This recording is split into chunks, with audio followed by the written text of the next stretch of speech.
আমরা প্রতিদিন দোকান থেকে প্যাকেটজাত ও বোতলজাত বিভিন্ন পণ্য কিনি। এসব পণ্য কেনার সময় অনেকেই লেবেলে মেয়াদ উত্তীর্ণের তারিখ দেখে নেয়। এটি একটি সাধারণ অভ্যাস, কারণ মেয়াদ উত্তীর্ণ পণ্য ব্যবহারে স্বাস্থ্যের ক্ষতি হতে পারে। কিন্তু পানির বোতলে লেখা মেয়াদ কি সত্যিই পানির জন্য প্রযোজ্য? পানির মতো একটি প্রাকৃতিক উপাদান কি কখনো মেয়াদ উত্তীর্ণ হতে পারে? উত্তর হচ্ছে না। পানি নিজে মেয়াদ উত্তীর্ণ হয় না। তাহলে বোতলজাত পানির গায়ে মেয়াদ উল্লেখ করা থাকে কেন? 1987 সালে যুক্তরাষ্ট্রের নিউ জার্সি অঙ্গরাজ্যে একটি আইন পাশ হয়, যেখানে সব ধরনের খাদ্যপণ্যের গায়ে মেয়াদ উত্তীর্ণের তারিখ উল্লেখ করা বাধ্যতামূলক ছিল। সেই সময় বোতলজাত পানির ক্ষেত্রেও এই নিয়ম প্রযোজ্য ছিল। এই আইন অনুযায়ী উৎপাদনের তারিখ থেকে সর্বোচ্চ 2 বছরের মধ্যে পানির মেয়াদ শেষ হয়ে যাবে বলে ধরা হতো। কিন্তু 2004 সালে যুক্তরাষ্ট্রে এই আইন পরিবর্তন করা হয় এবং বর্তমানে বোতলজাত পানির জন্য কোনো বাধ্যতামূলক মেয়াদ নির্ধারণ করা নেই। তাহলে বোতলজাত পানির গায়ে মেয়াদ লেখা থাকে কেন? এর একটি কারণ হলো সরকারি হিসাব নিকাশের সহজতা। পানি একটি ভোগ্যপণ্য হিসেবে গণ্য করা হয় এবং অন্য ভোগ্যপণ্যের মতোই এর গায়ে মেয়াদ উল্লেখ করা বাধ্যতামূলক থাকে। এই তারিখটি বোতলের প্রক্রিয়াজাতকরণ, উৎপাদন ও বিক্রির হিসাব রাখার জন্য একটি মানদণ্ড হিসেবে কাজ করে। অনেক কোম্পানি একই মেশিনে বিভিন্ন পানীয় বোতলজাত করে, যেমন সোডা, জুস এবং অন্যান্য পণ্য।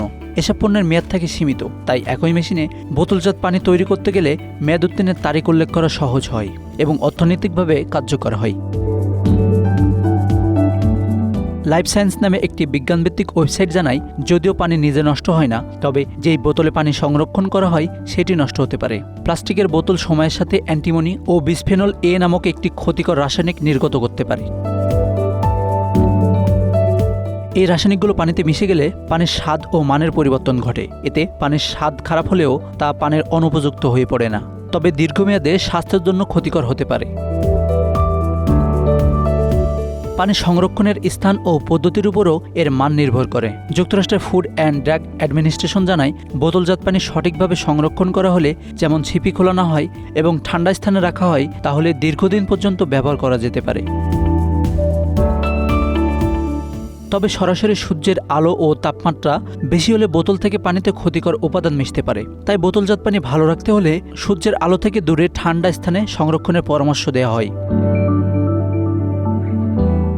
প্লাস্টিকের বোতলের দূষণ শুধু স্বাস্থ্য ঝুঁকিই নয়, বরং এটি পরিবেশের জন্য ক্ষতিকর। প্লাস্টিকের তৈরি বোতলগুলো ভেঙে ক্ষুদ্র কণায় পরিণত হয়, যা পরিবেশে ছড়িয়ে পড়ে এবং জলজ প্রাণীর ক্ষতি করে। তাই পুনর্ব্যবহারযোগ্য বোতল এবং ফিল্টার করা পানি ব্যবহার করা উচিত বলে মনে করেন পরিবেশ বিজ্ঞানীরা।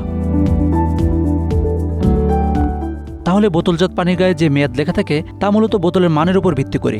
পানি নিজে নষ্ট হয় না, তবে সময়ের সাথে বোতল থেকে নির্গত রাসায়নিকের কারণে পানির গুণগত মান নষ্ট হতে পারে। তাই বোতলজাত পানি ব্যবহারের আগে এই বিষয়গুলো মাথায় রাখা জরুরি।